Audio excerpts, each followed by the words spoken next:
Hi, welcome back to my channel. So in my last video, I talked about my experience with visa, with this new VFS process, all that I have been through, all that my students have been through, right? Just because you want to get a visa. So today, I'll be talking about the different requirements that you need to have very high chances based on personal experience. And this is coming from someone, let me smile, let me be proud of it. This is coming from someone who cried over a failed application and who now eventually got several visa approvals. So number one, proof of funds. You see this requirement, it is so important, right? You need your statement of account. Like, you can't even get away with this at all. You need a statement of account, an account that has been very active. You need a 6-month statement of account and the proof of funds, meaning at the time that you are printing out this statement before you apply for your visa, it needs to meet the minimum requirements of about 65% of the wage, average minimum wage in Malta. So that's about 650 euros times 12. Let's work with 1 year. If you are going for like a master's program or even bachelor's program, they don't expect you to like have proof of funds for 3 years. Okay, so at least when you calculate it, do your maths, depending if you are going for an 18-month program, for example, multiply it by 18 months just to be safe. Have this proof of funds. It is really, really important. This is one of the things that they look out for. So another thing is the flight reservation. So I mean, there are a lot of documents that are required for sure, right? But I'm just picking out the ones that I have seen so far that, well, let's say, is a deal breaker for them. You know, in fact, I think this should be the first. Flight reservation is very, very important. Not just a random, going on a particular page, selecting the flight, and then now taking a screenshot of that page and say, oh, that's my flight reservation, regardless of if it shows the itinerary or not. You actually need a proper reservation that will have a reservation number, if you get what I'm talking about. I mean, they do not expect you to pay for it, right? But there are sites where you can actually get proper flight reservation. There are even agents out there in different countries. In Nigeria, at least I know, there are agents. If you go to the airport and say, oh, you need a flight reservation, there are agents that can help you book. You know, sometimes I think they require some funds, very small though, but you can do that. Or there are websites as well where you can get this reservation from. This is really important. And this flight itinerary, as much as possible, avoid a flight itinerary that would not stop at Malta as a first Schengen country.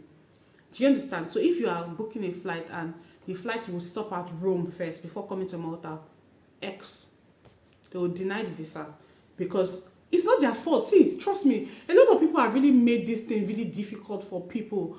I mean, I had students that came in mid last year. It wasn't hard. This wasn't like a factor or a problem at all. Do you understand? But these days, they will find out that they will issue you a visa, but because they've seen that the itinerary, maybe you're going to stop somewhere in another Schengen country, maybe Rome or the likes, you'll get there and then you won't even bother coming to Malta, because with a Schengen visa, you can live anywhere within the Schengen area.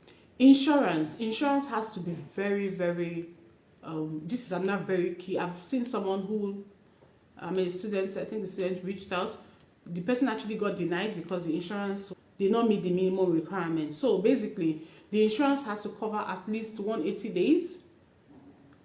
days travel insurance coverage within the Schengen area. So not just within a particular state and all, no, within the Schengen area. There are a lot of insurance companies that can do this for you, whatever country you are in. Okay, so it doesn't have to be a particular insurance firm, and it's not expensive, to be honest. So a travel insurance covering 180 days, if it could be more, that's fine, but it's up to you. All my students have all done 180 days, and of course it's been okay. In Naira, I think this costs about 30,000 Naira or less, to be very honest. Apply at schools that first of all are accredited, that are licensed, because there are a lot of schools these days that maybe their license is still ongoing or they have a temporary license. The visa unit will not approve it, trust me. No matter what As far as it's not an approved school, a fully approved school yet in Malta, it's a problem. Or if the course you are doing is still under approval, forget it.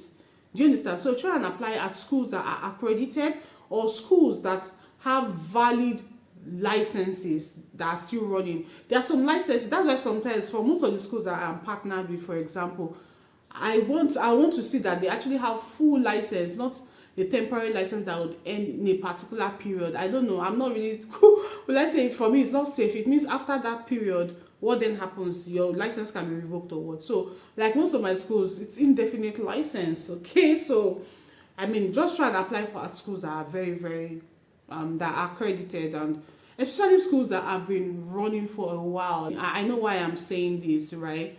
A school that is still new and still trying to find their feet, the experience is a lot different compared to a school that has been here for a while. In terms of the schools, checking for schools that are licensed, I'll post a link. I have posted this link several times, but I'll post a link again on the description box below.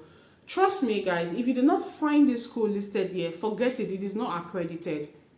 Or I don't care if their license is still ongoing or not, but as far as I am concerned, 2024 February, it is not accredited yet. So it is very important that you check this. Also, show some sort of connection back home. Yeah. If you are, for example, working or you have a business or something, show that, okay, you have something to go back to after your studies. You know, you're not coming to be a liability to Malta. To be honest, this is relative because I mean, I have had experiences with students who did not need to provide references and all, and they still got their visa anyway. So, but then if you can, it would aid your application really well. Another one I would like to talk about is also age factor.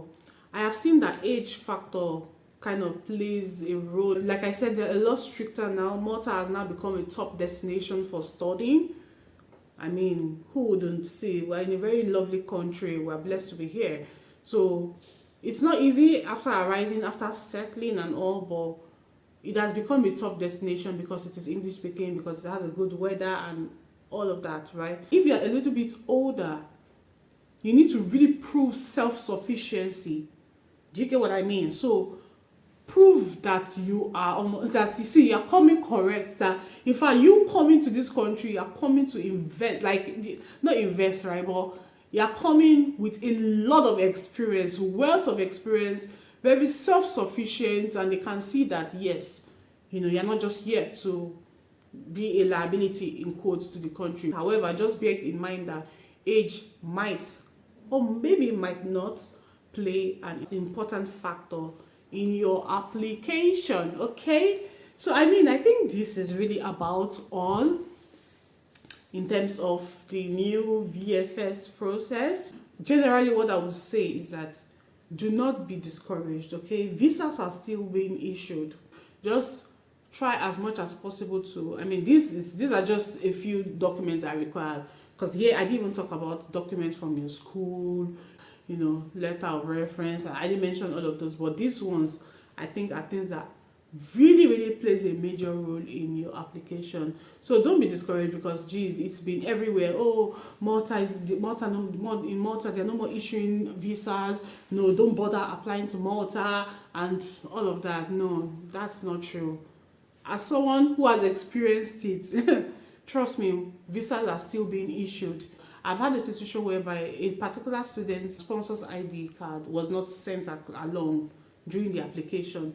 Whether VFS sent it or not, we don't know. Whether the student somehow missed that out, we don't even know. The visa unit actually did reach out to the school to say, oh, this particular student is missing an ID card, you know, and the school had to reach out to me, oh, you need to send this ASAP, otherwise the visa will be denied. So I was like, wow, so that means these people are actually doing their checks. They're not just refusing like people have been saying, you get. So just bear it in mind that visas are still being issued. But again, what I would like to say is that you can't force some things. So like all of these things that I've talked about now, they don't need you to start going to forge documents or get documents from everywhere, because trust me, they can also know how to validate these things.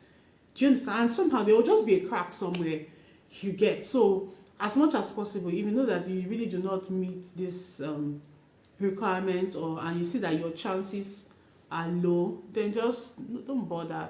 There are other countries you could try as well, so that you don't just put yourself in a situation where you would be forging documents and then get refused at the end of the day, or you forge documents and then you now arrive in Malta and they're like, okay, I'm not supposed to be here. Do you understand? So just come correct, and I hope and I wish everyone huge success regardless. Okay, thank you, and I hope this video was helpful. Bye. See you in my next video.